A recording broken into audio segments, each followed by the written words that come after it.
Chegou a hora de você programar com IA. Você mesmo. Eu tô falando, inclusive e especialmente com quem não programa. Se você ignorou todo mundo nos últimos 20 ou 30 anos dizendo que você precisava aprender a programar, que escrever código seria a linguagem do futuro, você tá com sorte. Porque a IA está mudando completamente o que significa programar. Cada vez mais, o difícil não é saber linguagem de programação, e sim ter boas ideias e deixar os agentes da IA executarem. I think if you want to work on a skill, it's going to be about idea generation. Because the cost of implementation of those ideas is going down rapidly. It's going to go to zero at some point. A coisa ficou muito mais atrativa para quem não é do meio e tem medo de terminais com o lançamento do Codex, ferramenta da OpenAI que acabou de ganhar uma versão para Windows. No episódio de hoje do IA Modo de Usar, eu vou mostrar alguns exemplos reais como você pode tirar o melhor proveito dessa ferramenta e entender na pele a revolução que está rolando. Bora lá? Nos últimos meses, parece que o mundo da programação pirou de vez. Muita gente começou a produzir muito mais código, mesmo quem não era da área. O ritmo de novos apps nas lojas de aplicativos também estourou. Isso aconteceu principalmente por causa de uma nova geração de ferramentas, especialmente algo chamado Claude Code, um programinha da Anthropic que funciona em conjunto com os modelos Claude. E o que ela faz é diferente. Ela não simplesmente escreve código, ela funciona mais como uma orquestradora de agentes. Ou seja, uma IA planeja, outra escreve pedaços de código em paralelo, depois uma vai lá e testa, outro corrige. O resultado foi tão bom que catapultou a dona do Claude para líder no mercado de ferramentas de código com IA. A OpenAI viu isso e começou a desenvolver a sua própria versão. O resultado foi o Codex, com um modelo de linguagem específico para programação, o GPT 5.3 Codex. O modelo é bom, funciona tanto no ChatGPT quanto em ferramentas de código, mas tinha um problema. A interface ainda era muito difícil para quem não é programador. Terminal, linha de comando, aquela coisa toda. Então a OpenAI lançou um aplicativo, também chamado Codex. Até mês passado ele estava disponível só para o Mac. E agora chegou no Windows, para os usuários do plano pago. E aparentemente o Codex foi usado para programar o programa. O Codex é basicamente uma janela que você abre no computador. Ali dentro você tem projetos. Na prática são pastas ou diretórios, normalmente sincronizados com um repositório de código que tem na nuvem. O Codex consegue ler todos os arquivos dali e a partir daí você pode pedir praticamente qualquer coisa em programas que você já tem ou criar um do zero. Eu vou mostrar dois exemplos reais que eu fiz.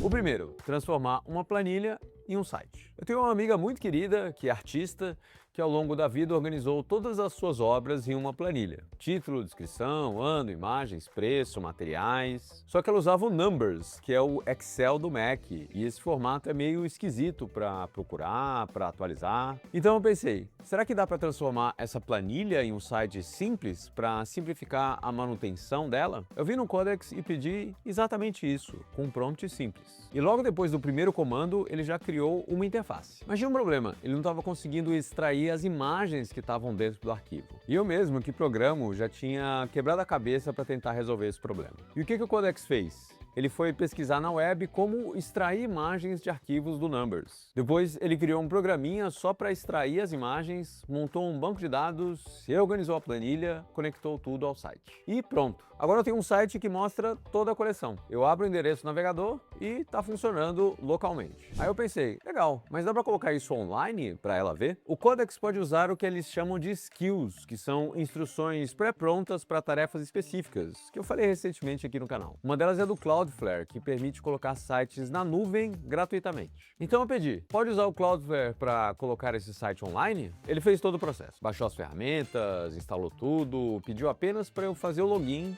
configurou o chamado deploy, sem eu precisar em nenhum daqueles painéis super complicados. Do primeiro prompt até o site no ar, meia hora. Juro pra vocês. E por que isso é possível agora e não era antes? Porque ferramentas como o Codex conseguem trabalhar por mais tempo em uma tarefa. Elas planejam, executam, testam e se autocorrigem. O sistema cria um plano, executa esse plano e depois testa a própria solução. Se algo não funciona, ele tenta outra estratégia. Isso muda completamente o processo e democratiza bastante a programação. Outro exemplo rápido, criar uma ferramenta de transcrição. Eu participei de um debate e gravei tudo em áudio. Até conseguia gerar uma transcrição boa, feita com o Plod, mas eu não quero pagar a assinatura desse bagulho para sempre. E também queria algo mais organizado, com nomes corrigidos, parágrafos, subseções, enfim, uma transcrição legível. Então pensei, dá para fazer um programinha que faça isso automaticamente? Perguntei isso para o Codex. Ele pensou e sugeriu um sistema. Primeiro propôs algo simples. Você sobe o arquivo, ele divide as vozes diferentes, se abre uma planilha e marca quem fala o quê em que momento. E funcionou. Mas eu falei, não, eu quero uma interface bonita e não planilhas. Ele respondeu, sem problema, e montou um plano. 4 minutos depois, a gente tinha uma interface. Agora eu posso simplesmente arrastar um arquivo, gerar a transcrição e receber um documento organizado. Eu já tentei fazer esse tipo de ferramenta antes várias vezes nos últimos anos, mas sempre era muito complicado. Tinha que dividir arquivos grandes, criar agentes separados, juntar os resultados, rodar outro processo de revisão. Era um Frankenstein de código. E o Codex resolveu isso em 1 minuto. E o mais interessante para mim que programo é ver como ele trabalha. Às vezes ele tenta uma estratégia, não funciona. Aí ele lê a documentação, muda o método, tenta outra abordagem e de repente tudo funciona. É claro que nem sempre dá certo, tá? Mas com um pouco de paciência, a coisa vai. E essa história minha conecta com uma ideia que você provavelmente já viu em vários lugares. O chamado apocalipse do SaaS, a queda generalizada das ações de empresas de software as a service.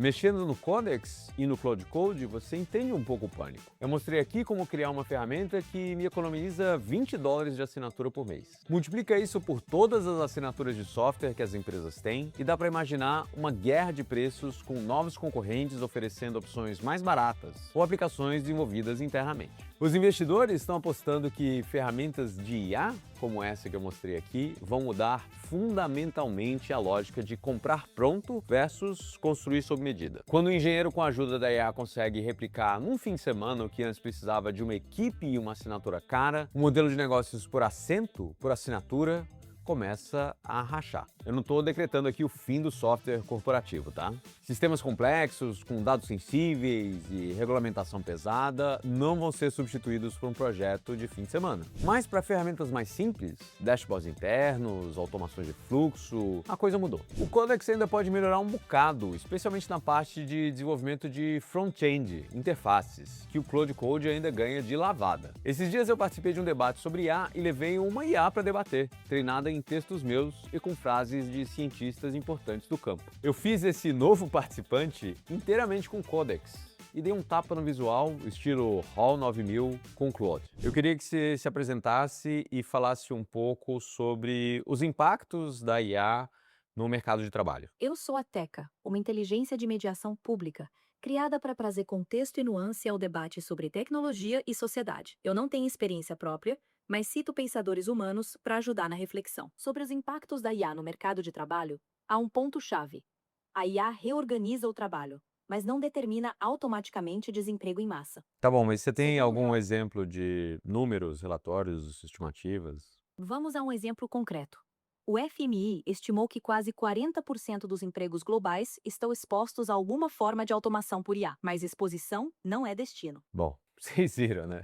É possível que, por eu saber programação, eu consiga organizar as ideias melhor e fazer os agentes executarem mais rápido, com instruções mais precisas. Mas a barreira de entrada para fazer algo assim caiu, e muito. Teve um hackathon mundial do Cloud Code esses dias que um médico levou um dos prêmios de melhor app. Porque ele não pode ser, sei lá, o melhor programador, mas certamente era o que mais entendia das dores dos seus clientes, literalmente no caso. Então eu encorajo vocês.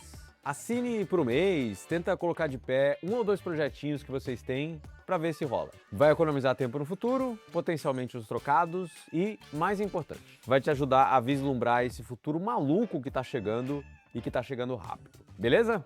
Conta pra gente aqui nos comentários o que você construiu e até o próximo IA Modo de Usar.